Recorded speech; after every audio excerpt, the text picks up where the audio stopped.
আসসালামু আলাইকুম। তো বন্ধুরা সবাই কেমন আছেন? আশা করি ভালো আছেন। আমি আরিফ আছি আপনাদের সাথে নতুন একটা রিঅ্যাকশন ভিডিও নিয়ে। তো আজকে যে ভিডিওতে রিঅ্যাকশন দেবো সেটা টাইটেলটা হচ্ছে পৃথিবীর সেরা 10 ইমামের কলিজা ঠান্ডা করা আজান। তো আজান পৃথিবীর শ্রেষ্ঠ সুর এবং পৃথিবীর মধ্যে যে 10টি ইমাম আছে সেই ইমামের আজকে আজান শুনবো। তারপরে আমি এই ভিডিওতে রিঅ্যাকশন দেবো। তো চলুন বন্ধুরা আগে ভিডিওটা দেখি তারপরে এই ভিডিওর রিঅ্যাকশন দেই। তো চলুন বন্ধুরা ভিডিওটা শুরু করা যাক।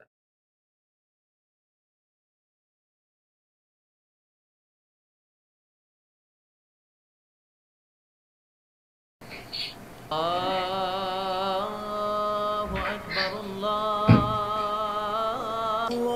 أكبر الله أكبر আল্লাহ الله أكبر الله পৃথিবীর সবথেকে সুরেলা কণ্ঠ হচ্ছে আজান। এই আজান শুনলে যে কারো মন ঠান্ডা হয়ে যায়। الله أكبر الله أشهد أن لا إله আর যদি এই আজান বিখ্যাত ইমামের কণ্ঠে শোনা হয় তাহলে তো সেগুলো আরো মধুর হয়ে যায়। তো আজকের এই ভিডিওতে আমরা বিখ্যাত ইমামদের কণ্ঠে আজান শুনে দেখব যে কার কণ্ঠ সবথেকে সুন্দর। গ্যারান্টি দিচ্ছি ভিডিওটি অনেক ইন্টারেস্টিং হতে চলেছে, তাই ভিডিওটি 1 সেকেন্ডও স্কিপ করবেন না। এবং যারা চ্যানেলে নতুন রয়েছেন তারা চ্যানেলটি সাবস্ক্রাইব করে ফেলুন। তো 9 নম্বর অবস্থানে রয়েছে আব্দুর রহিম আল মাদানী। তিনি হচ্ছেন বাংলাদেশের অন্যতম সেরা একজন বক্তা। তার কণ্ঠে আজান শুনলে আপনার হৃদয় ঠান্ডা হয়ে যাবে। الله أكبر الله তিনি সুন্দর আজানের পাশাপাশি لا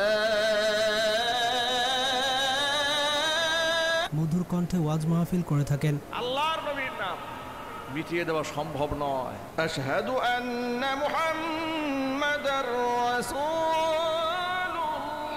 আহা কি সুন্দর মধুর এরপর কণ্ঠ। 8 নম্বর অবস্থানে রয়েছে মাওলানা হারুনুর রশিদ। আলহামদুলিল্লাহর ওজন খালি কিয়ামতের ময়দানে মিজানের পাল্লা দিলি মিজানের পাল্লা বাড়ি যাবে। সত্যি বলতে তার আজানে অন্যরকম একটি সুর রয়েছে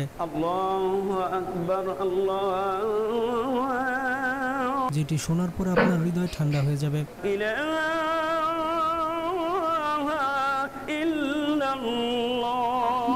বিশেষ করে মাওলানা হারুনুর রশিদের এই আজানটি টিকটকে অনেক ভাইরাল হয়েছিল। আজ তুমি কোথায় হারিয়ে গেলে এরপর 7 নম্বর অবস্থানে রয়েছে গিয়াসউদ্দিন তাহিরি। হায়রে আমি তাহিরিরেও কি এমনি গোসল করাইবো। বাংলাদেশের বিশিষ্ট একজন বক্তা হচ্ছেন গিয়াসউদ্দিন তাহিরি। গিয়াসউদ্দিন তাহিরি এমন একজন বক্তা যিনি সবসময় চর্চায় থাকেন। এক এক সময় এক একটা কথা মার্কেটে সারি তাহিরি মুখ দিয়ে জিগে বাইরে ইডি মার্কেট। ওয়াজ মাহফিলে তিনি এমন সব কর্মকাণ্ড করে ফেলেন যেগুলোর কারণে তিনি হাসির পাত্র হন। কারণ একবারে এমনি হিদিন আমার কাছে হুজুর বিড়ি খাওয়ার দোয়া কুন্ডা। ফার্ম দিস না আপনারা খাবেন ডেলে দেই দেখে দে কিন্তু তারপরও তার আজানের কণ্ঠ অনেক সুন্দর। আপনারা নিজেই শুনে নিন তার আজান কতটা সুন্দর। الله أكبر الله حي على الصلاة আহা এরপর 6 নম্বর অবস্থানে রয়েছে শেখ আলী আহমেদ মোল্লা। তিনি হচ্ছেন সৌদি আরবের বাসিন্দা। আপনারা অনেকেই তাকে চেনেন কারণ তিনি হচ্ছে মসজিদে হারামের মুয়াজ্জিন। মসজিদে হারামের তিনি ওয়াজ্জিন, গত 30 বছর মুয়াজ্জিন। ধরে মুয়াজ্জিন করছেন। পুরো পৃথিবীর মানুষ তার আজান শুনে থাকে।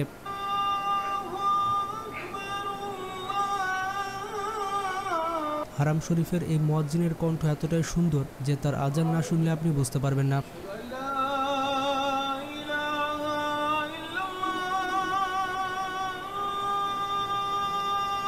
তো কারা কারা তার আজান পছন্দ করেন তারা কমেন্ট বক্সে জানাবেন। أشهد أن محمدا رسول الله আপনাদের উদ্দেশ্যে বলে দিতে চাই লিস্টে যে সকল ইমামরা রয়েছে তারা আজানের দিক থেকে সবাই সেরা। শুধুমাত্র লিস্ট করতে হবে তাই সিরিয়াল করা হয়েছে, কারণ এক একজনের কাছে এক একজনের আজান ভালো লাগে। তাই অবশ্যই ভিডিওটি দেখার পর আপনারাই কমেন্ট করবেন যে আপনাদের কাছে কোন আজানটা আজানটি সবথেকে অবশ্যই ভালো ভিডিও লেগেছে। শেষে আমি রিঅ্যাকশন দেবই। 5 নম্বর অবস্থানে রয়েছে মিজানুর রহমান আজহারী। এই জন্য ওই কোরআন ধরতে রাজি আছে মুসলমান, পড়তে রাজি আছে মুসলমান। বাংলাদেশের সবথেকে জনপ্রিয় বক্তা হচ্ছে মিজানুর রহমান মিজানুর আজহারী। রহমান আজহারী। তিনি জন্মগ্রহণ করেছেন 1990 সালে ড্যামরাতে। তো সেই হিসেবে তার বর্তমান বয়স হচ্ছে 34 বছর। তিনি উচ্চশিক্ষা অর্জন করেছেন মালয়েশিয়ান ইসলামিক ইন্টারন্যাশনাল ইউনিভার্সিটি থেকে এবং পরবর্তীতে পোস্ট গ্র্যাজুয়েশন করেছেন মিশরের আল আজহার বিশ্ববিদ্যালয় থেকে। মিজানুর রহমান আজহারীর আজানের কণ্ঠ অনেক মিষ্টি। আল্লাহু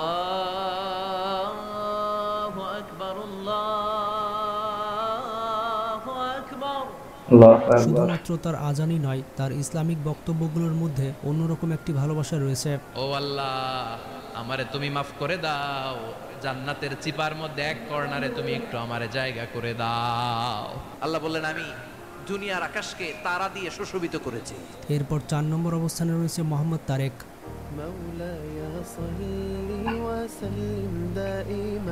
মোহাম্মদ তারেক হচ্ছেন একজন ইউটিউবার এবং সোশ্যাল মিডিয়া ইনফ্লুয়েন্সার। তিনি হচ্ছেন সৌদি আরবের বাসিন্দা। সৌদি আরবের বাসিন্দা। তিনি অনেক ইসলামিক গজল কভার করেছেন।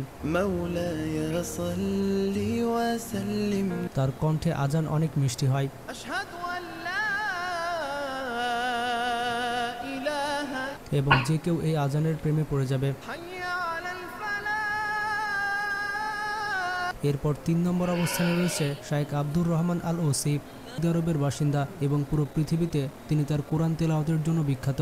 তিনি তার কোরআন তেলাওয়াতের পাশাপাশি তার মিষ্টি আজানের জন্য পুরো পৃথিবীতে জনপ্রিয়।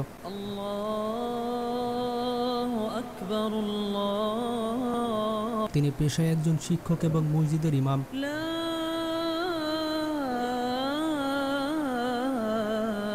ইলাহা ইল্লাল্লাহ। তার আজান শুনে আপনারা বুঝতে পারছেন তার কণ্ঠে অন্যরকম একটি ভালোবাসা। অবস্থানে রয়েছে কারি কারি ওবায়দুল্লাহ।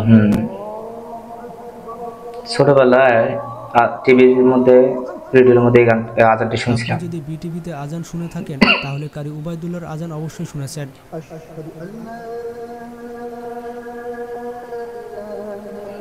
একসময় তার আজান শোনার জন্য মানুষ বিটিভি ওপেন করে রাখত।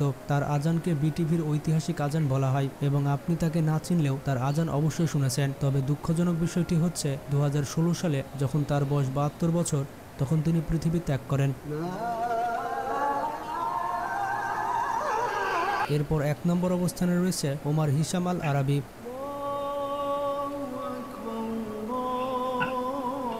তিনি তার মধুর কণ্ঠে কোরআন তেলাওয়াত এবং আজানের জন্য পুরো পৃথিবীতে বিখ্যাত। ওমর হিশামের ইউটিউবে একটি চ্যানেল রয়েছে যেখানে প্রায় 28 লক্ষ সাবস্ক্রাইবার রয়েছে। সত্যি কথা বলতে তার আজানের মধ্যে অন্যরকম একটি ভালোবাসা রয়েছে যা শুনলে কলিজা ঠান্ডা হয়ে যায়। তবে বন্ধুরা, পৃথিবীর ইতিহাসের সবথেকে মধুর কণ্ঠের আজান হচ্ছে হযরত বেলাল রাদিয়াল্লাহু আনহু। হযরত বেলালের কণ্ঠ হচ্ছে সবার সেরা এবং তার মতো আজানের কণ্ঠ পুরো পৃথিবীর কোনো মুয়াজ্জিনের হবে না। তো বন্ধুরা, একটা কথা হলো কি, আজান পৃথিবীর শ্রেষ্ঠ সুর। আর বিশেষ করে যখন নবীর সময়, তখন বেলাল যে আজানটা দিছিল, আমাদের হয়তো ভাগ্য নাই তার আজানটা শোনার। পৃথিবীর মধ্যে সবচাইতে হলো আল্লাহ তাআলা বেলালের কণ্ঠস্বরটি বেশি পছন্দ করতো, কারণ বেলাল যদি একদিন আজান না দিত তাহলে মানে সূর্যই উঠতো না। তাহলে কতটা পছন্দ করতো বেলালকে। আর বাংলাদেশের মধ্যে সবচাইতে শ্রেষ্ঠ যদি কোনো সুর থেকে থাকে আজানের, সেটা হলো কারি ওবায়দুল্লাহ, যেটা আমরা বিটিভির মধ্যে আগে ছোটবেলায় অনেক মানে এই আজানটা আমরা সবাই শুনতাম। আর এত মিষ্টি কণ্ঠ ছিল, আল্লাহ তাআলা তাকে এত মিষ্টি কণ্ঠ দান করছে।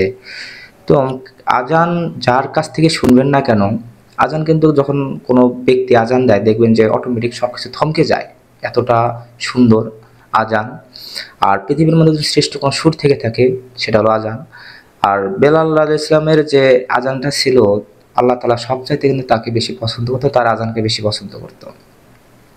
আর এখানে যে 10টি মানুষের যে আজানটা শুনলাম, মিজানুর রহমান আজহারী থেকে শুরু করে সৌদি আরবের যে কিছু ব্যক্তি আছে তাদের যে আজানগুলো শুনলাম, তো সবার আজানটা আমার কাছে ভালো লাগছে। সবচাইতে আমার ভালো লাগছে হলো এই যে আমাদের বাংলাদেশের যে কারি ওবায়দুল্লাহ, উনি হুজুর মারা গেছে, আল্লাহ তাকে ব্যস্ত করুক, কিন্তু তার আজান সবচাইতে আমার কানে বাজে। এই কারণে ছোট থেকে আমি ওই আজানগুলো শুনছি। আমি জানো সবাই এই আজান শুনছে, কারি ওবায়দুল্লাহ বিটিভি খুললেই যখন আজান দিত তখন কিন্তু এই মানে সুপরিচিত একটা কণ্ঠ আমাদের কানে ভেসে উঠতো। তো বন্ধুরা, আপনাদের কাছে কোন আজানটি মানে ভালো লাগছে অবশ্যই কমেন্ট বক্সে জানাবেন।